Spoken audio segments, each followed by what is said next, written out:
மே மாதம் 10ஆம் தேதி நடைபெற்ற சும்பாங்சே கிண்ண காற்பந்து போட்டியில் ஸ்லாங்கூர் கலந்து கொள்ள தவறியதற்காக MFL எனப்படும் மலேசிய காற்பந்து லீக் அமைப்பின் நிர்வாக குழு உறுப்பினர்கள் மற்றும் மலேசிய காற்பந்து சங்கமான FAMஇன் தலைவர் டத்து ஹமீடின் முகமது அமீன் மற்றும் அதன் நிர்வாக குழு உறுப்பினர்கள் எடுத்த முடிவு ஏமாற்றத்தையும் கவலையையும் ஏற்படுத்தியிருப்பதாக ஸ்லாங்கூர் சுல்தான் ஷராஃபுடின் இட்ரிஸ் ஷா தெரிவித்திருக்கிறார். மலேசிய காற்பந்து லீக் முடிவு குறித்து நான் மிகவும் சினமடைந்துள்ளேன்.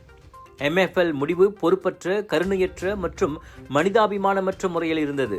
கொடூரமான நடவடிக்கை தொடர்பில் பரிவை வெளிப்படுத்தும் வகையில் மலேசிய காற்பந்து லீக் முடிவு பிரதிபலிக்கவில்லை என்றும் ஸ்லாங்கூர் சுல்தான் சுட்டிக்காட்டினார்.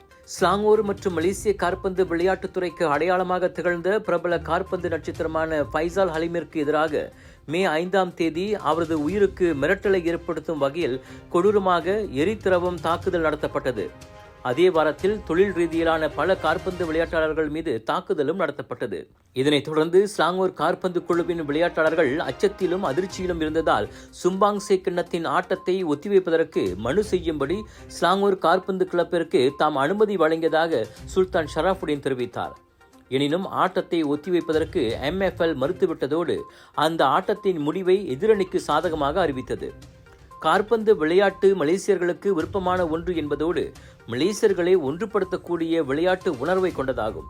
ஆனால் MFLஇன் முடிவு வரம்பை மீறி இருப்பதோடு காற்பந்து விளையாட்டின் தோற்றத்திற்கு பாதிப்பை ஏற்படுத்தியிருப்பதாகவும் சுல்தான் தெரிவித்தார்.